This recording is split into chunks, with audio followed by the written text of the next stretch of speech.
I'm doing good. Your screen's kind of like showing half your side. Oh, okay, I got you. Okay.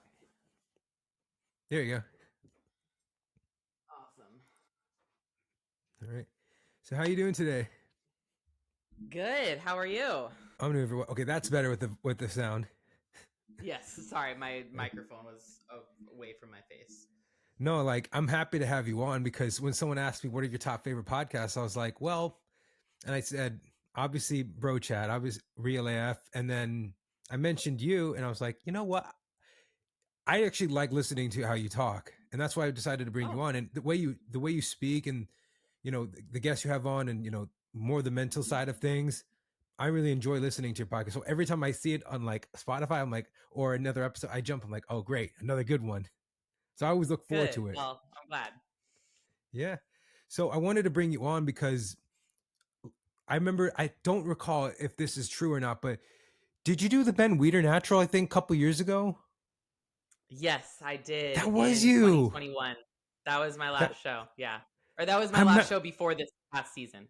Oh yeah, I was gonna say like I'm like I recognized her. I was like I think I know who she is. And then you came back and I was like whoa, she's grown. It's kind of like that Nicole Wilkins effect when she lost the title, then she came back and she was much bigger. Like whoa, what just happened? Yeah. Yeah, But definitely. I'm happy to have you on. I kind of wanted to know about your journey and how you got started and what are some ventures that you're looking forward to. I'm looking, and also the fact that you're sponsoring the Texas Pro and keeping figure alive. I'm really excited about that. So please, I would like to learn a lot about you. Awesome. So, yeah, my story. So I've actually been competing for 10 years this year. My first show was in 2015 and it Okay. was in figure. I've only ever competed in figure. And sorry, I have my dog Louie here. But I competed and ended up doing pretty well over like within the first few shows. I did my first show I didn't do great, but then I went and did a second show and did a little better and then continued on. So I got my pro card at my fourth show ever. And that was at NPC Nationals in 2017. And at the time I wasn't coaching. I was just, I was kind of in the corporate gym management world for work. And I had been a personal trainer before, but I just wasn't as into the personal training in person thing. So, but yeah, I got the pro card and then I ended up getting into my pro debut season in 2019. So just a couple years later, and I did get my pro card naturally. So as many people don't believe that, it is true. That was a question I was I going to got it. ask. Like, I was going to say, that's incredible to do that naturally. Yeah. I mean, I think it was a combination of things in terms of how I did that. Obviously, genetics play a really big role. So I had been training for a while, like maybe 3 or 4 years, like more seriously. And I just kind of was so new to the sport and was very just like fresh in it. And it was a really good year for me in general. Like I was in a good place in my life that year. So I didn't have a lot of extra stressors, and I was just having fun with it. So and I honestly, I think my metabolism was at a place where, okay, it was at a place where I didn't like, my body fat set point was already relatively low. And so I was Mhm. able to get down to like extreme levels of leanness for that second show, which was NPC Nationals, or fourth show, which was NPC Nationals, second show of that season. And yeah, it just, things worked out. So, Yeah. but then 2019 happened, and honestly, it was different. My life was different. I had gotten married in 2018, and it was kind of a toxic marriage and I found that out kind of through 2019, that season, as well as 2020. And that's when I got a divorce. So, I learned a lot in that prep, but it was very much just like kind of a survival prep. And I didn't do great.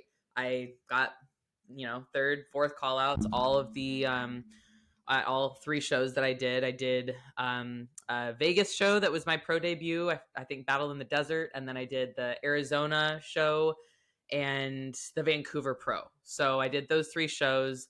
And I think that I entered that season with just a lot of self doubt. of like, I'm not big enough, I'm not big enough. So I had that just in my head the whole time. And then it sucked because I got to the stage and I realized like I'm really not that small. I'm not as small as I thought I was. I just like I've been Yeah. stressing about the size so much that I think that stress really got to me in a big way. Um, and so I took the year off. 2020 happened. I was in Seattle, so it was just a crazy environment out there. And gyms were closed, everything. In hindsight, I should have taken more time off, especially knowing like at the end of the year, I got divorced, moved out on my own, and then eventually moved to Texas in 2021 in the middle of my prep. So I think I started that prep in 21 as kind of like a redemption type of prep. Like I wanted to get back what I felt like I lost in 2019. And I felt like, well, I had all this stress then, and that was why I didn't succeed. So maybe I'll try one more natural prep as a pro and then see where it goes from there. Yeah. And I was honestly just kidding myself in that realm. I had kind of the similar prep, didn't do great, and I learned a lot more just about myself, but also I started learning more about just other ways of doing things and learning from other coaches. And I started following my current coach now, Mark Tominick, during that time. And towards the end of the prep, decided like it was time to part ways with my coach at the time and just go in the new direction and learn more and just like take more accountability for what I wanted out of bodybuilding, which is like I don't want to be a last place pro every time. Like I love competing, and even the shows that I didn't do great at, I still had fun moments of them, but I wanted to do better and I felt like I did have the potential to do better, but I just was so far off from that potential. Yeah. And So potential doesn't really mean anything unless you're like doing something with it, right? exactly, yeah. So, My what were you going to question say? was my question was it the divorce that kind of like, and I don't want to get too much into it, was that something that like it really got to you and you felt like you were adding more pressure to yourself and you kind of psyched yourself out in those shows? Yeah, like in 21. Yeah. I think I was more just like I was doing too much at that point. Mm. My divorce was getting ready to be finalized. I'd already gone like no contact with my ex by the time I was like deeper into prep. But I was also like I'd started a new relationship and I was like I had started coaching full time. Like I started coaching January 2021 was the same time I started prep. So, then juggling a corporate job and coaching full time, and my coaching roster kind of built up really fast. So within 3 months, I had like 40 clients, and I went from like 5 clients to 40, and on top of a full time corporate job, like doing organizational development for a company with like 400 people. So I was doing a lot, and I didn't really realize that like the thriving in chaos thing. I posted something about that the other day. It's like you don't really thrive in chaos. You kind of kid yourself saying that, thinking that, and you just keep telling yourself like I can do it, I can do it.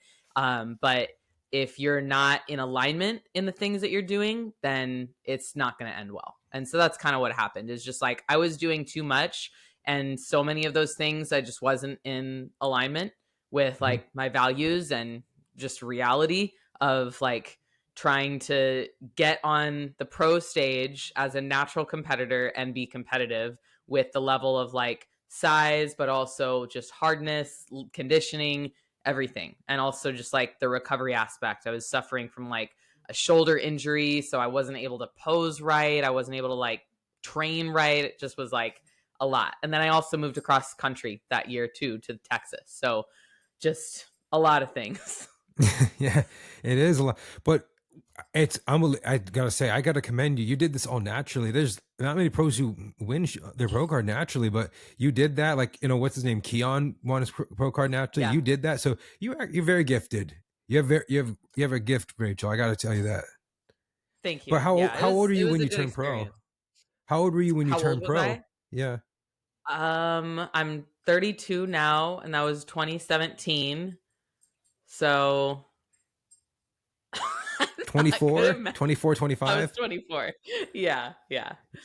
Yeah, And I but honestly, like, now at 32, I feel like I'm just like just getting started because I had such a good season last year, getting yeah. top 10 at Hurricane Pro and then getting third at Texas State was like a big jump from last place. And when I hired my coach Mark, I told him, like, that was back in end of 2021. I said, like, I just want to get second call outs. Like, I just want to feel like I can be in the mix and like be in that top 10. So we did that.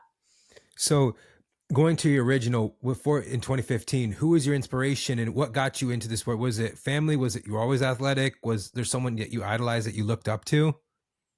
Yeah, that's a good question. So I actually grew up as an actor and singer dancer.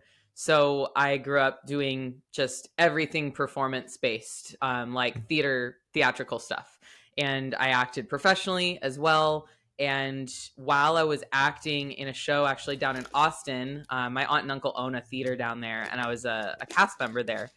And it's a very like fun, active show. And I realized while I was in it that I was just like, I want to get in better shape for this. And so, because I was like doing magician's assistant things, I was running around in heels, like running around in, like, just outfits and stuff like that. So I just wanted to get in better shape. And so I joined like I think on Groupon, it was literally like a bodybuilding boot camp. That's what it was called. And it was run by a bodybuilder and his wife. And it was kind of like their version of CrossFit, but like in a bodybuilding style setting. So it was kind of like circuit training bodybuilding stuff.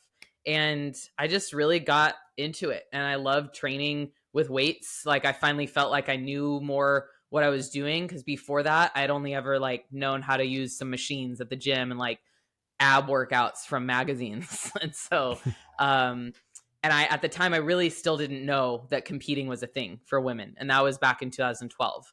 So I ended up going to doing that for a while, and then I got into lifting more, and I decided that I wanted to do personal training. And so I got my degree in exercise science, like associate's degree. And then from there, I kind of learned more about competing.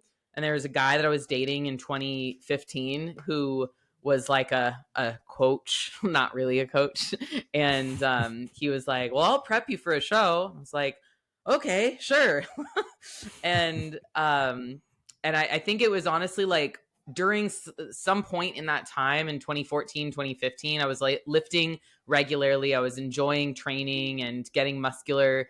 And I think I saw like probably a women's physique competitor in a locker room at a gym, and like she was probably like a week out. She was like shredded and just looked so good. And I was like, damn, that's so cool. Like, and it was just like a fleeting moment. And like now I look back on that moment, I was like, that was probably the first time I thought about like really wanting to do something more and like get bigger and be more muscular. And then just like being introduced to competing by seeing more competitors at the gym I was going to, and then the boyfriend at the time, so he coached me for my first show.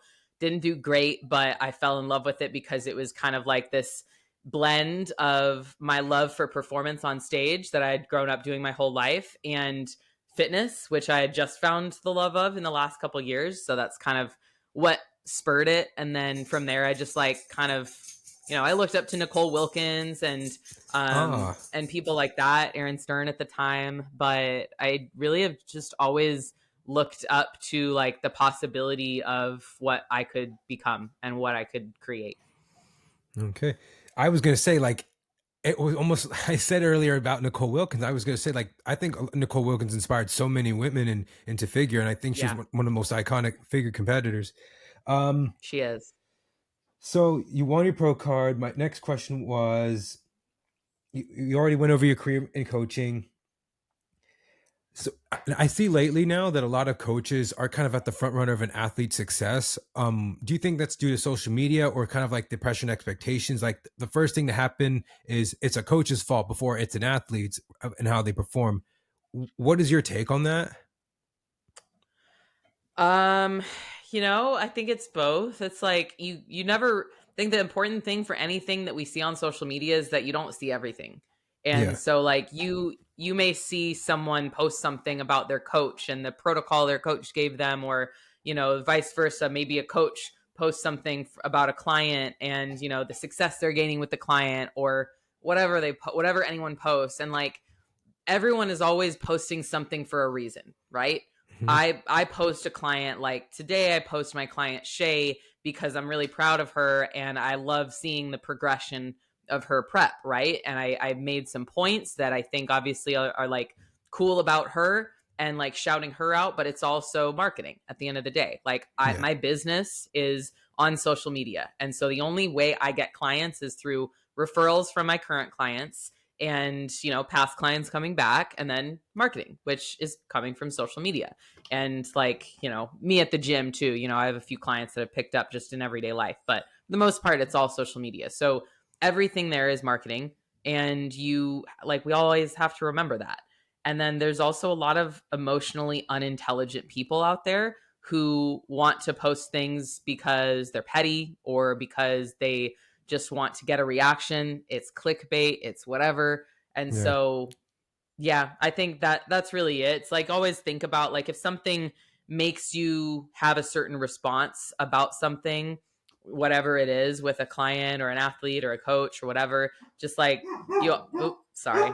Hey, uh, you always have to just think about the fact that they're posting what they want you to see and think. They're not posting necessarily like what's real or what the whole story is. Yeah. So talk about your journey into your own into coaching your own business with Refined Strength. You were with Pro Physique before, if I recall, with Coach Paul Ravella. Was he your previous coach Yeah. before? I don't want to get into like too much. Yes. Oh yeah, no, it's fine. So I did coach with Paul. He was my second coach ever.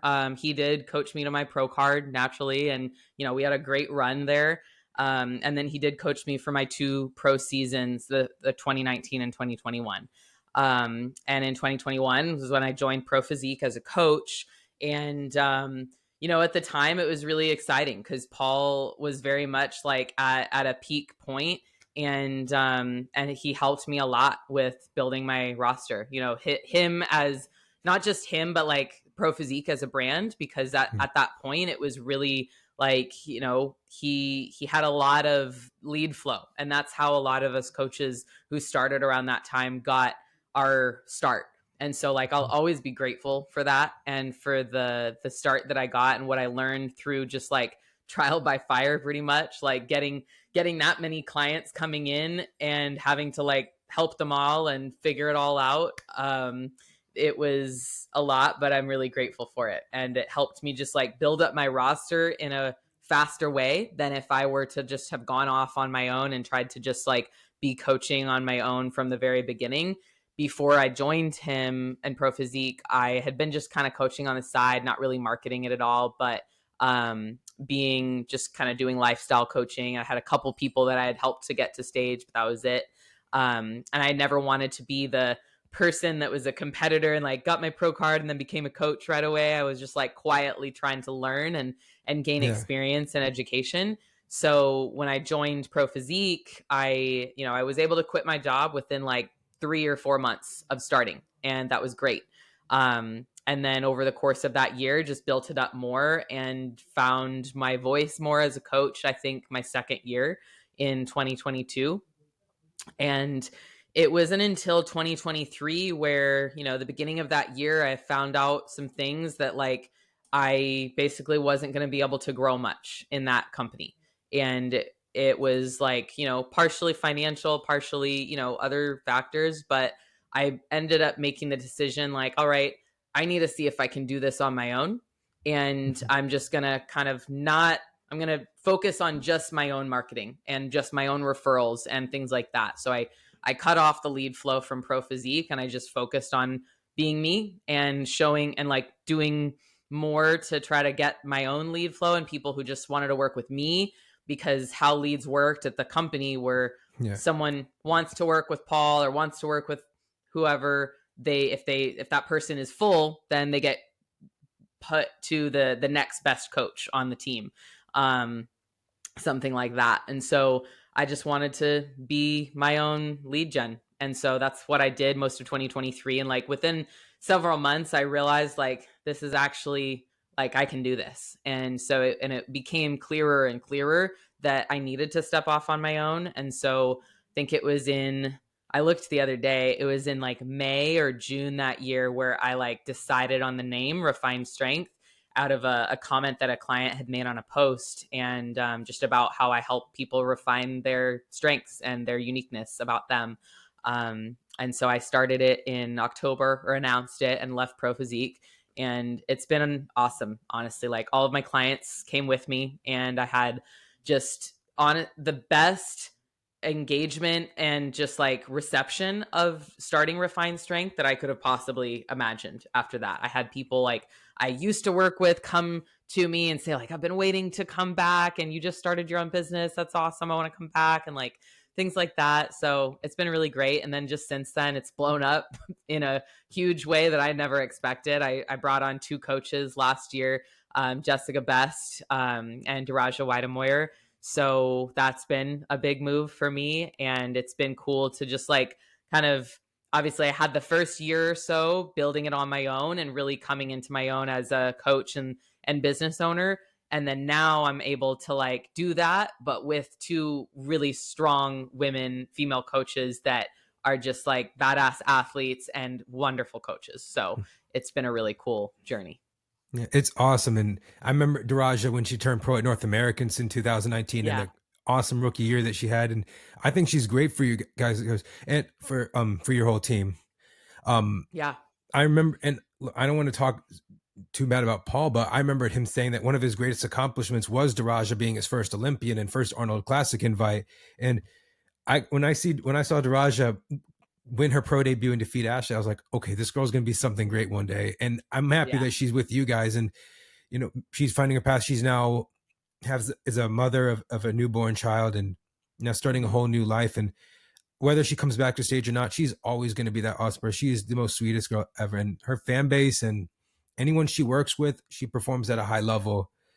Um, Yeah. She but absolutely does. And she will be back on stage. Don't worry. oh, that's awesome.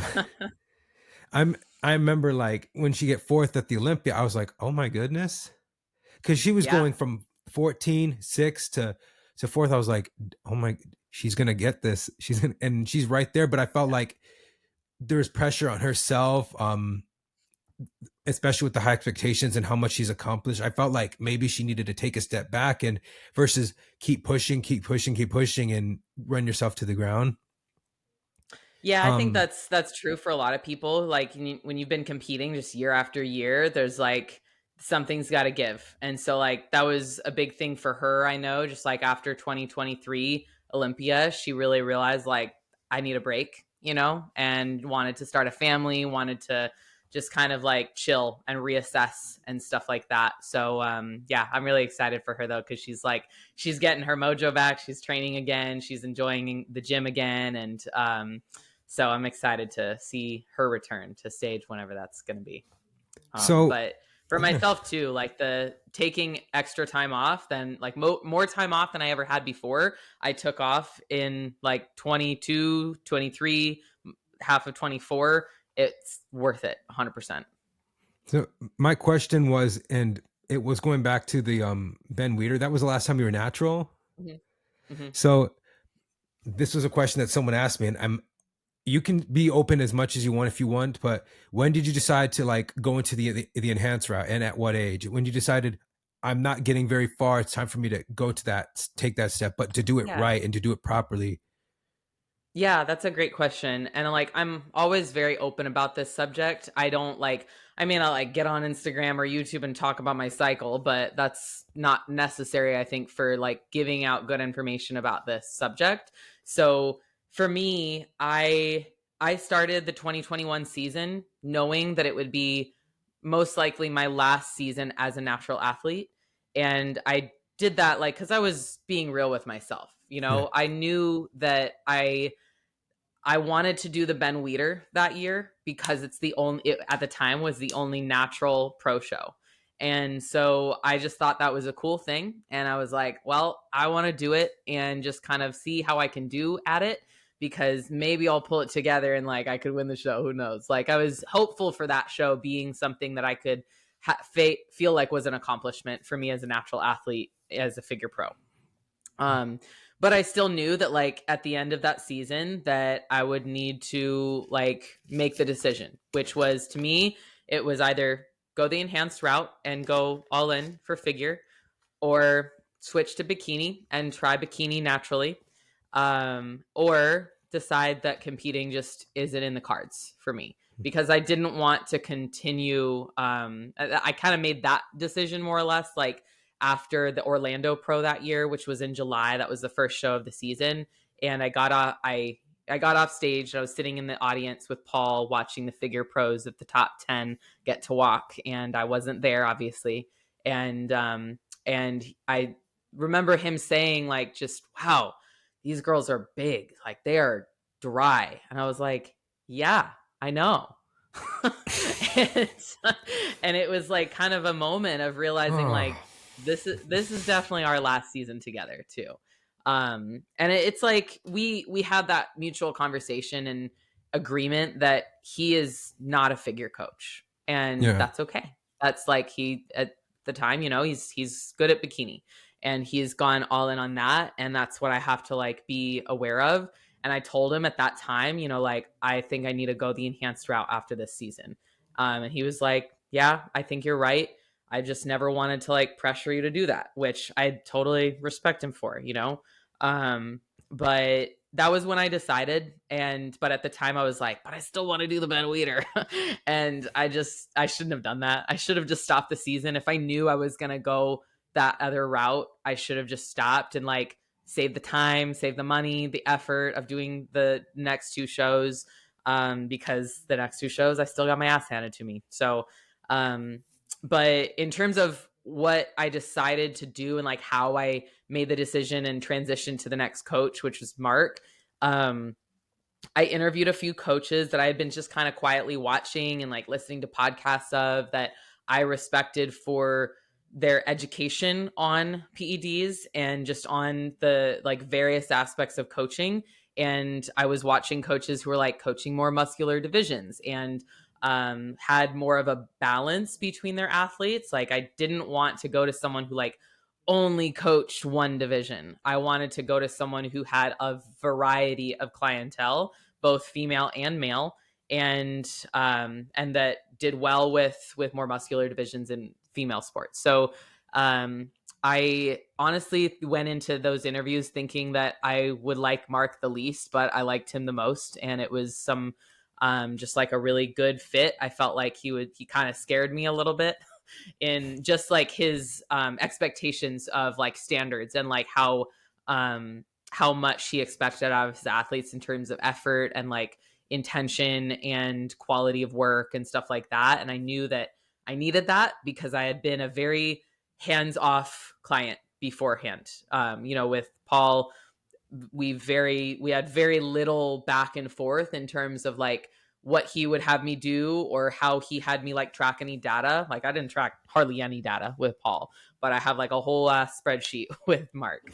And that's how I coach my own athletes as well. So yeah, that's kind of how it happened. When I told him, hey, I want to, go the enhanced route. I want you to be the one that takes me there. I want to, have a coach that's going to cover everything from training to supplementation to food to and drugs and everything. At the point where we were starting enhancements and PEDs, I basically asked him like, I want you to explain everything to me like I'm a child. Like I really want to know everything and anything about what you're having me take, so I can understand it for myself, but also like I know in the future I'll have clients that I'll work with who are enhanced because I want to be able to coach that as well. So it's kind of how I went into it, is like really learning as much as I could and being a sponge. And that helped me just have better buy-in and more understanding of what I was doing, understanding of side effects and possibilities and stuff like that.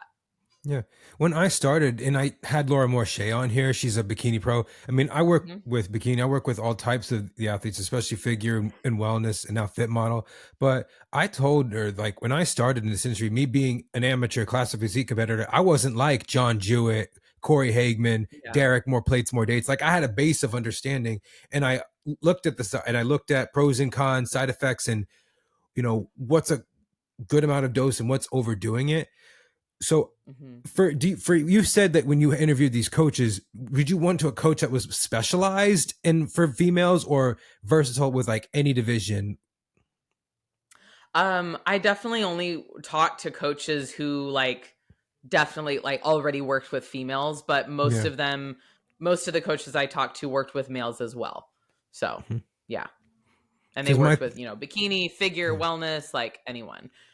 So, because my thing is first is like knowing if someone has a condition or not, getting blood work done, because I don't want them to do things. And I do not want to coach like a young teenager or a 20-year-old, because then they're going to be immature. Because how many coaching consults have I gotten, or maybe have you gotten, that's like first question asked, what drug should I take? And I'm like, first of all, it's called bodybuilding, not body built. yeah. Until you have built a physique for a couple years and have shown that you can be committed, then you can decide the route. Maybe if you're top 5 in like a pro qualifier or if in a pro show, then maybe consider going that route. For you, you were always 16th. You were never like 10th or anything about before. No. Yeah, I was always 16th and above. So, yeah. But yeah, but then you started and you said at around 30. So you were much more mature. So you've built a physique for many years before you decided to go into that route. Yeah. Was there things that you were like, no, I'm not going to do this, or you kind of like, okay, whatever it takes to win? Because I would get some young girl going, I don't care, I want to win, I don't care, I want to be a pro. Have you ever had that kind of situation, and how would you respond? Would you ever sit down and say, Yeah. listen? So for myself as an athlete, I told my coach, and I encourage any athletes to do the same thing, which is like I told my coach, these are my goals. I want Mhm. to do well as a figure pro. If you think I can do well, and I was wanting him to be honest with me about that, right? So I want to do well as a figure pro. I want to go the enhanced route. I have some these are my boundaries on what I want to maintain. I don't want to go so far and so hard and aggressive as an enhanced athlete that I lose my femininity. Yeah. And so I just ask that you educate me as much as possible during the process, and that you give me real feedback on it. And so um and I also kind of set some boundaries with myself and knowing all right, what is going to be more when I hear side effects of whatever you're having me take, what is something that is not farther than I want to go, right? And Mhm. so there's honestly now looking back at what I used to think about PEDs versus what I know now as an athlete, as a coach, and having been through multiple growth phases, multiple, a prep that was enhanced. I feel like the fear around PEDs and the extremes in terms of side effects and whether long lasting or forever or whatever, it comes from just abusing drugs and just abusing dosage and duration and the types of drugs used sometimes. Because there's a lot of people that just throw everything but the kitchen sink at an athlete, and they Yeah. just hope that it works. So I think that's the main problem with PEDs with people is that the girls that are getting really bad side effects and their voice changes to the voice of a male, it's because of their dosages and their durations and the just the aggressiveness of the cycle that they're on. Mhm. And then not taking as many breaks too, not giving yourself time between cycles. I think that's a really important thing. And I think part of that comes from just lack of education on Yes. coaches. So some coaches just aren't as educated, or they might coach a female like they're coaching a male. A male is a lot more resilient to Yeah. drug side effects and also duration too. A male cycle might last 20 plus weeks, right? And they're totally fine. Whereas a female cycle probably shouldn't last more than 12 to 14 weeks. So, but it does depend on the person. Yeah. I mean, I graduated from VCU, a 4-year university. I had exercise science major. My plan was to go into the DPT route, but then I decided, that was very competitive to get into because it was now a Yeah. 3-year doctorate degree. But, some of the divisions, the more muscular divisions, it's kind of taken that turn to where drugs have taken over. Because, there are Mhm. women that have crazy genetics, like crazy For genetics, sure. and they still remain feminine in the face. But then there are some where, in order to physically keep up with these girls and compete against them, that, they go a little further. And in your training, you get that feeling of ecstasy, like, I want more, I want to win, whatever it Yeah, takes to win. And they wind up getting that female bodybuilder kind of look. And later in life, they kind of regret that. What I for try to sure. do is just, hey, like, there's a point where there has to be, like, understand which, when, best thing Corey Hageman ever taught me was less is more, you know, Yeah, because she knew absolutely. when to stop. She knew when she was with her previous coach, like, I'm not going to go any. She competed in 22 and she competed in 21 and in 22. And then she was like, okay, I need a break. I know this. If I kept going, this isn't going to go very well for me. And Yeah, she still looks great. But number one thing is education, especially in understanding markers for athletes, understanding if they're, mhm, if look, obviously reading a blood work chart and understanding how that works. And everybody's individually different. And demands of other divisions is very different with the more muscular divisions and the more, like, obviously, like bikini and now yeah. fit model. Um, so what were some things that you was when you, so going to this, I actually wanted to show everybody your Texas state show. Cause I looked when you came out in that show, I was like, wow. And even telling Liana McCall, like, that was probably the best I've ever seen you look. Yeah, that was definitely the best look. Hold on, let me get down to it. Cause when you came out, I was like, where the hell did this come from? Yeah. Right. I'm sorry if I Yeah, keep let's going look down. for that. It's a video by, I think, Z-Rich. Uh-huh. Yeah. It should, I think you might have skipped it. Maybe not. Keep going. By the way, that suit's awesome. Whoever did that. Thank you. That's KH Customs, Krista. Shout out, use code Rachel. Yes, Rachel S. All right. So how did you feel when you got your first top 10? And did you feel like you finally got something accomplished and you had that feeling of, like, this high? Yeah, absolutely. Being on stage at Hurricane Pro, which was where I got the top 10, was, I felt really good when I, like, once show day happened. Throughout the week, I had some moments of, like, kind of self-doubt, or like, oh my god, am I spilled over, cuz Mark was really feeding me a lot. And I had a talk with Austin, my boyfriend, and he was just like, you're gonna be okay. You look great. You just gotta focus. Just, like, don't let this feeling win. And and so I woke up that day and just felt really good and at peace. And when I was on stage, I felt like really just, like, alive. Like, wow, I haven't been here in so long. It felt like it was almost like my first show again. And so I kind of got brought back to that moment of just how much I loved the sport.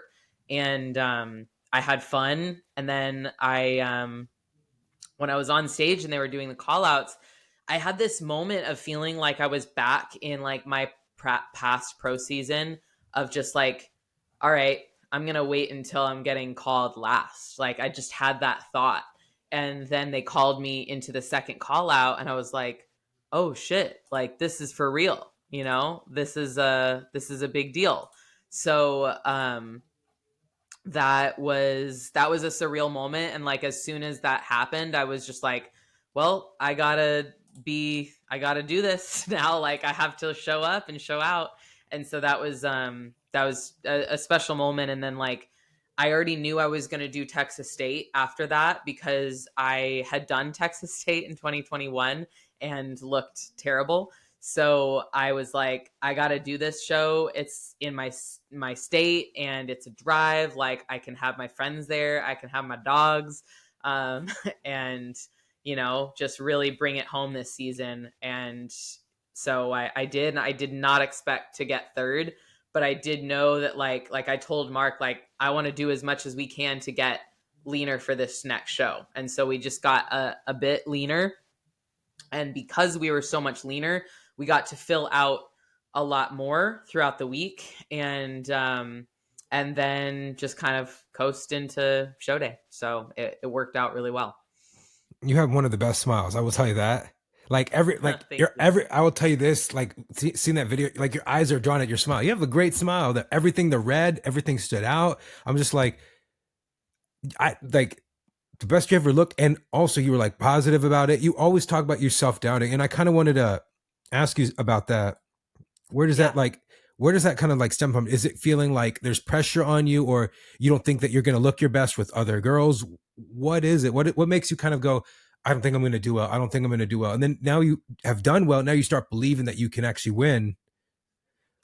Yeah, I think, my pro debut season, that I knew I had a lot of self-doubt. Like as soon as I got to the first show, I just realized that I just messed up. Really letting myself be down about the fact that I wasn't as big, wasn't as good, wasn't this or that.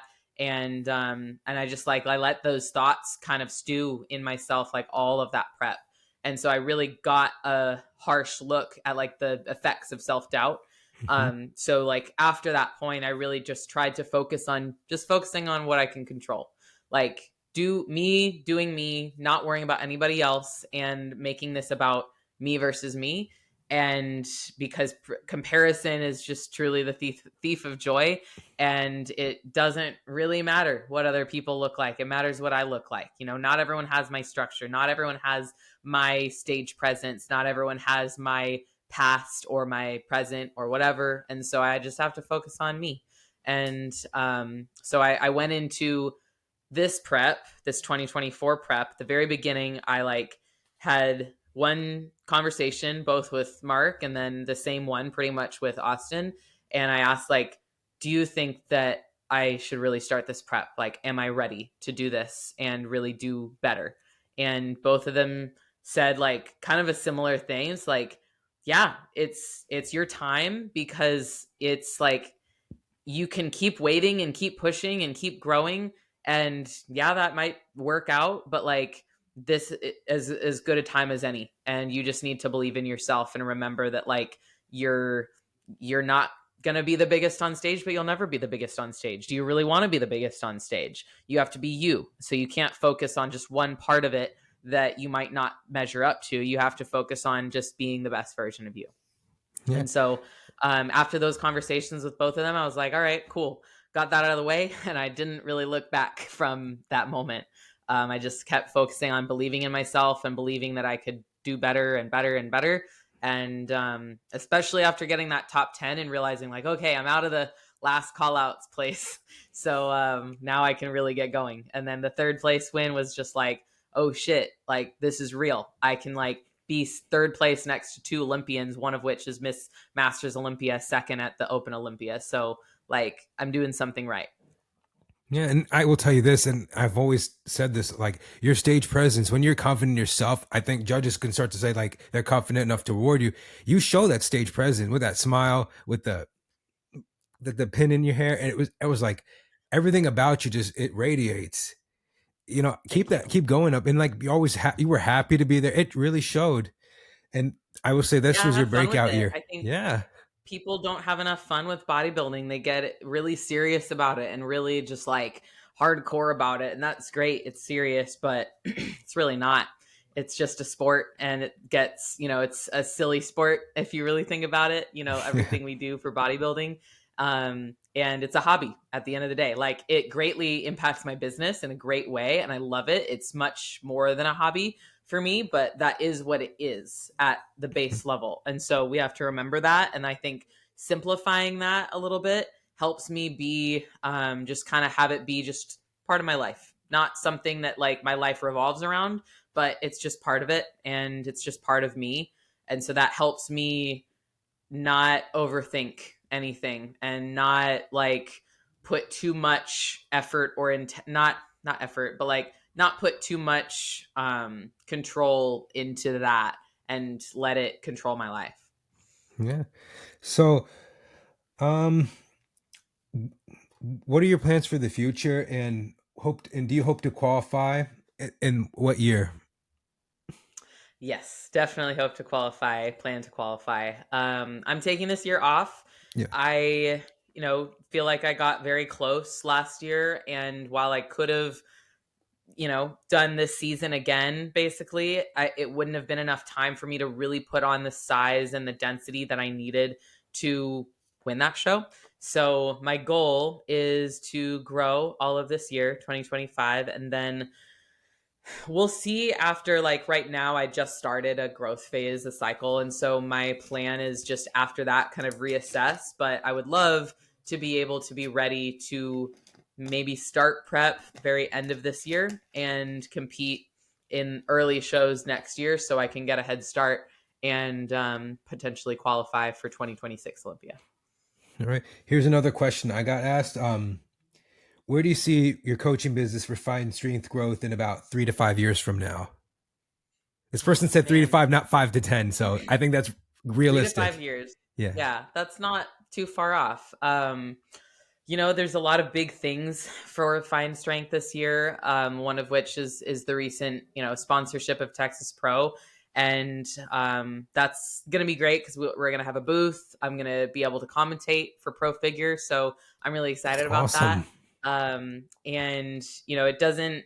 It's not something I feel like, oh, I'm gonna sponsor it every year now, because eventually I want to do the show. I'd love to do it next year if I can, but my ultimate goal with Refined Strength is just to, like, continue to add to it in ways that align with our values. And so some of our values, one being making bodybuilding a better place, leaving people better than I found them, and ethics over money is a big one too, and health first. And so those things, as long as I continue to live up to those values and live through those values, act through those values, and my coaches do as well, and my clients do as well, then, whatever happens with the growth of Refined Strength, I'm fine with. It's not like, I have financial goals with the company, and I have goals to, help my coaches get fully, full rosters. I would love to have another coach that's focused just on lifestyle. That's kind of my next goal for the business, but I'm not going to do that until, Jess and Raj are completely full. And they're happy and everything with their income and all of that. So yeah, those are kind of some goals in the next 3 to 5 years. I would love to host more retreats. I have a retreat coming up in like 20 days or so at the end of April, and that's going to have like 60 people at it, whereas last year's retreat had 15 to 20. So it's already growing quite a bit throughout just like the last couple years, or the first couple years of the business. So yeah, I'd love to see just where it goes. I don't know, but I'm here for the ride. I'm gonna get to my next question, but I actually wanted to get onto the you sponsoring the Texas Pro. Um Mm-hmm. Unfortunately, what's happened in the past couple of years is the numbers of figure have gone down. The Arnold, there was that Mm-hmm. big deal in 2022 when the Arnold removed it, but it was removed because they weren't getting the ROI they needed to have it up, and the sponsors were not there to support it.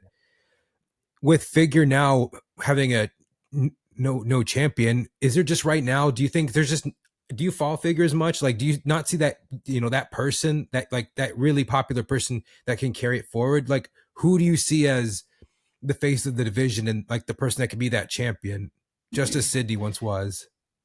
Yeah. So I think with figure, it's hard. I've talked to a couple friends about this recently, which is like a big part of like the energy that I just want to give out with this sponsorship. And I know there's a lot of like conflicting opinions on, the fact that sponsorship money is dropping for certain divisions and money going in and out of NPC, IFBB, all of that stuff. But like all of that stuff aside, it's like I look at figure as something that, like, it is still a very beautiful division. Like, Yeah. you look at these women, and the majority of the women at the top are beautiful, feminine, and perfectly marketable.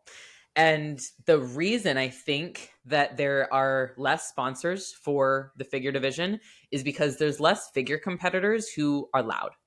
There's less figure competitors who are really out there with their social media and speaking up, putting out content. If you look at Sydney, even, she is an amazing ambassador to the sport and the face Yeah. of figure, but she grinds in silence, right? She doesn't talk much. She doesn't put up, a ton of information. She just is this being, right? And there's nothing wrong with that. I love that for her. And that's part of why she's been able to be a champion, right? But, if you look at women at the top of bikini or wellness, yes, they are a little bit more sexualized divisions. So there's part of that. But that part aside, they are much more active as a whole. Each population, each division of those, much more active on social media. They have their own, they have podcasts, they have YouTubes. Like those are where there's so much just content out there. And content is marketing for Yes. the sport, right? And so, and look at Sebum, look at, look at Keon, look at all of the top level competitors of each division. They are pushing out content and they have sponsors because of that, right? But you look at a lot of figure pros, a lot of them have few followers. They don't post a lot. They are much more of that grind and silence type. And I think it's partially due to the amount of muscle we have and the amount of just like work it is. But each division, each body type is work, right? And so in my mind, I think if we as a collective figure pro group, division, whatever, Yeah. if we want more sponsorships and we want more people to see us as marketable and worth having at shows, we should step up and we should put our voice out there and we should put ourselves out there and help more people and coach and pose and do events and invest in the sport. Because at the end of the day, like, look at any other sport, like baseball, football, whatever, college, NFL, whatever. Like, there's constant coverage of these sports. And so they get big deals, right? And so, and like, look at college athletes who now have like the whatever, like, I forget what it's called, but some sort of like they get their deals where they're getting paid now, like as professional athletes, but they're college athletes. And all of those athletes are influencers, right? And so why would it be any different for bodybuilding? So if figure division, if figure competitors want to see more shows with figure, they should do something about it. And I'm not saying pay up and sponsor a show because not everyone has that kind of money. Not everyone has businesses where they can do that. But I'm saying, like, put yourself out there. Start a YouTube channel. Put your posing out there. Put your tips and tricks and education. You don't have to be a coach to do it. You can just be you and just put yourself out there more. So I think that's what needs to happen, honestly, if I'm being honest, for what people like to see figure continue to elevate. Figure can be just as big as bikini if people really want it to be, if they want to like try harder. So I mean, figure started in 2003. It's been around for 22 years. Bikini started in 2009. The first Olympia was in 2010. Yeah. But there was this one girl from Animal, Amanda Almodovar. She puts out content. The girl loves training. And I can't wait I even contacted her. I can't wait to have her on because I'm just like, you remind me of a lot of what Dana Lynn Bailey was like. And Dana Lynn Bailey, when she was winning the Olympics, she was super popular. I think she's the most popular female athlete, most followed. But if you remember her old video, she's like, yeah, we're training hard. Yeah, we're doing this. And her laugh is her like cackling laugh is continued like the, you know. And that's what I'm talking people about. Need to start doing that. People like that. Yes. There's definitely plenty of people like that, but we need more, right? If Amanda's not some influencer. She's actually like to train. She's oversized shirt. She likes training hard. And, you know, she's a kindergarten teacher. I feel like you and her are like the only ones I see actually putting stuff out there, and they're getting paid. They're getting sponsored. Like, take note of that. Yeah, you know? I agree. Just needs to be more of it, like more volume. That's what gets it. That's what gets people noticing. And it's like, I was telling Austin the other day, like with the Texas Pro thing, like, I watched Freddie's story. He said, like, yeah, our sponsor dropped out and we're really upset. Like, we'd love to have figure at the show. But unfortunately, like, you know, we had that drop out, and that's a big amount that is just not there anymore. And so for me, I was like, well, I could have just like lot sat there and waited and watched and like, oh, I hope someone sponsors the show, so figure can happen. But like, what if that didn't happen? Like, my money's just sitting in the bank account. So why not, like, see how this goes for me, for my business, and for the figure division. So I hope that it's a statement too for like people to see, just like what you can do with your voice and your brand or whatever it is. You can invest in the sport if you love it. Like, invest in it. Do not just with Exactly. Yeah. money, but like with your time and your content and what's in your head. Yeah. I mean, you not only do you have a great physique on stage and Amanda, but like also you bring in like substance, you bring in personality. Like, hey, I'm going through this. This is what's going on, and you're teaching people things, and that's what made me draw to you, and why, like I said earlier in this podcast, like I enjoy actually listening to how you talk because you're giving your perspective and your experience and sharing that with every people, and I think that's something people can relate to. But Thank you. so right now, who do you see as that person like that can carry the division forward like as the next champion, like right as of right now? And where do you see figure I'm really going not. within? Yeah, I'm not sure. And it's kind of cool because now that Sid is out, right, there's obviously Jessica, and I can completely see her taking the Miss Olympia title this year. But there's also some like really competitive front runners as well, Lola and Cherish and Natalia trying to Soltero, think of, yeah, Natalia, they have Rhea. incredible physiques and they've been working too. Rhea, absolutely. Yeah. So like, I think there's some of those kind of like women who have been like at the top for the last few years who are now like they're all working extra hard to like get to that top spot. And so I think you're going to see a lot more of just like that. Not quite just like the younger generation, because like Sid's the same age as me, I'm pretty sure.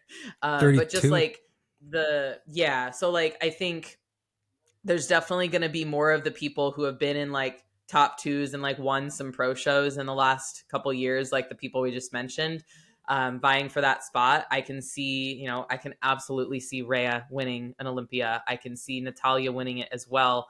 So it just depends on who is going to like edge out everyone. And so it could be anyone. And then it's cool too because I see there's a lot more people that have like, been going pro and like been rising really fast in the last 5 years. Like I can't remember her full name, but there's a girl named Tessa. Like, Yeah, she was like yeah, ninth. she's blonde, she's beautiful, She's and just short. incredible physique. And I think she won her debut maybe, or won one of her first shows. Yeah. But like, she's someone who could just come out of nowhere, right? There's also a girl, Steph, who like she won her pro debut a couple years ago and then got like third at the Olympia in 22 or Stephanie 23. Gibson, yeah. She had a Yeah, kid. I don't know if she's yeah, coming back, but she was, I she would felt like is, she but was going to like be. girls like that who are like just really good right away, like think about how young they are in the sport and so how far they have to go. So that's who I think like it could be anyone's game in terms of like who's gonna take the sport. And I think anyone who is in that top spot or in those top spots, they have the prime opportunity to be a Sebum, to be a Laura Lee, to be a Jen Dory, like those types of people that are really like up there. Like, just put out content, like put out your vibes, your energy, your personality, and like, but also do really well as a competitor. Yeah. And you could elevate the sport, the division, a lot better. What made it so interesting back many many years ago was when it was Sydney, Nicole, Latoria, and Candace all Mm-hmm. fighting each other. They were like always rotating. And when Yeah. Sydney, the last time Sydney was ever like 1 point difference was with her and Candace. I remember that Mm-hmm. whole storyline in 2018. I think there has to be something interesting like to the division. Like Sydney was defending her title for the first time in 2018 after she lost to Arnold. And then she did Arizona 1 week out before the Olympia. And everyone's like, you're going Yeah. to lose everything. Like Candace is going to take it from you. And it was just her and Candace at the end. And then it was 1 point difference. And I mean, I don't mean any disrespect, but Sydney just was on a whole nother pedestal because she went through Absolutely. those Yeah. girls. She went from ninth, eighth, third, and then overtook them all. Yeah. I So mean, I see that happening with honestly anyone, but yeah. like especially some of these people who have been like really in it and like up there. It could be anyone's. So yeah. You made a great point with that, and I'm hoping that what you're doing, what Jake Wood's doing with women's bodybuilding, and Sarah, who does the Women's Physique Award every year at Texas. Yeah. I said this, they need people like that to bat for their division. They talked. I know the whole what's it, the drama with the Arnold with the men's physique and stuff, but they have to understand, you have to give a reason for people to go and see that still, and give Yeah. people a reason to, they have to have an ROI out of it at the end of the day. Promoters need athletes, and the athletes need promoters, and obviously ticket sales and sponsors are big reason to keep that division alive. Yeah, absolutely. And I think, people can be upset or bitter about how like promoters, want so much money for sponsorships and all of that, but like I've been on the promoter side in terms of like I work for a lot of promoters and I've studied that part of the sport quite a bit over the last several Yeah. years, and people really don't think about all the costs Yeah. associated with running a show. I Like especially some of these big shows with like huge screens and lights and pyrotechnics and like all of this stuff, like that shit's expensive, and like yeah. marketing it is expensive, covering it media wise is expensive, like it's all expensive. And like yeah, they all have nice shit and they make money and all that, but you, like we talked about in the beginning with social media, like you don't know the whole story. And so you can complain about the fact that everything's expensive and we have to buy all our pro cards every year now and blah blah blah, all the sanction fees and fees here and there, but it's like it's a business. And so Yeah. if you don't like the game, get out of the game, stop playing. If you like the game but you don't like the game, just learn how to play it better. Yeah. I mean, I've never heard of an open guy outside that. I forgot his name. He calls himself the Future. You know what I'm talking about? Black guy. Logan. Black guy. He was top 10 at the Olympia. Patrick, I think Yeah. he Okay. Patrick Moore. He was like, Oh, he okay. complained that there wasn't enough open men's shows, and I'm like, I've never heard of an open men's guy say that there's not enough shows, because the cost of the show is a lot. The sanction fee, the prize money to put Yeah, them the up's a sanction fee I lot. think is like 25K. So That's a car, yeah. Yeah. and it's a lot to put up. But there's a reason why a lot of the shows in open went outside, because it's expensive here in the U.S. There's not many in Mhm. California because California tax is really high. But Yeah, exactly. you have to also give people a reason to go and see it. And, promoters at the end of the day have to make money, otherwise they go take a bath and they can't have that show again. That's why some divisions get dropped. But what you're doing is Yeah. phenomenal, Rach. And I got to commend you in keeping up the great work with that. Thank you. So one more thing, I wanted to share your podcast with everybody. All right. And you have an episode every Monday, right? Every Monday. Yeah. Every Monday I have a podcast, and then I do have a vlog here and there that I'll post, but honestly life and business has been just busy. So I Yeah. haven't done the vlogs in a while, but hope to get back to them soon. But I'm yeah, the guilty. podcast Refine Strength, it's on Spotify, YouTube, and Apple. And I try to have interesting guests on. Some of them are like friends of mine or people that I've run into or colleagues. Some I've had promoters, other business owners in the industry, other competitors. So yeah, I'm excited for the next guest is a men's open Olympian that is going to be on Monday. And I'm then looking forward to that. yeah, so I have some fun guests coming up soon. So I look forward to that morning drive and hearing you and listening and learning also from your guests. Um, Also, anybody you want to shout out to? Any sponsors? yeah, I mean KH Customs, my suit maker, Krista up in Canada. She is amazing. KH Customs, code Rachel S. Core Nutritionals is also a great sponsor of mine I've been working with for a long time. That is code Rachel, corenutritionals.com. And Cured Nutrition for CBD and microdose products. That is code Rachel S. All right. Listen, I thank you so much for having on, and I really enjoy talking with you. You're a very great ambassador for this division, and not only just for figure, but even just the whole community in general. And even when you're done competing, I still think you're going to do great for this. And I'm glad to get to know you. You've literally told me what I need to do. Like I need to start posting myself with my classic journey. I have a DGI. I started to do that. Um, it's Yeah, just post it. balancing Put it putting out things there. out on media and then putting things out on my own page. So I really appreciate everything, Rachel. Yeah, thank you so much, John. It was fun talking with you. All right. Hey, you take care. And I'm looking forward to this year. I'm looking forward to the season and hope to meet you in person. Are you gonna come to Pittsburgh? For North Americans? For the Pittsburgh Pro? I'm gonna try to come to North Oh, Americans as well. no, I won't be at Pittsburgh Pro. I'll actually be at the Vegas Natural Pro that weekend. So if anyone's Okay. going to be at that show, that's the first time that show is happening, and I think it's all pro divisions, natural. So, and it's also an amateur natural show, and that's the same weekend. So I'll be there. You're gonna come to the Olympia? I still jury's still out on that. I have a lot of things going on this year, so but I will be at North Americans, and I'll be at Junior Nationals as well. Those are the two national shows I have like on my schedule for right now, but we'll see how the year pans out with that. So every day, North Americans, it's a different day. I think the 30th is Bikini Fit Model and Wellness. If you have any athletes there, I'm going to be there for that day. Awesome. So, I'll be there for the men's bodybuilding day for sure. So, all right. Yeah, but possibly for others. all right. Hey, once again, I appreciate you, and I'd like to have you on and talk again. I thank you very much. Maybe I get to be on your podcast as a guest as well. Yeah, All right. definitely. All right. Awesome. You, Well, thank you so much, John. I'm excited to see this one out. yeah. Thank you.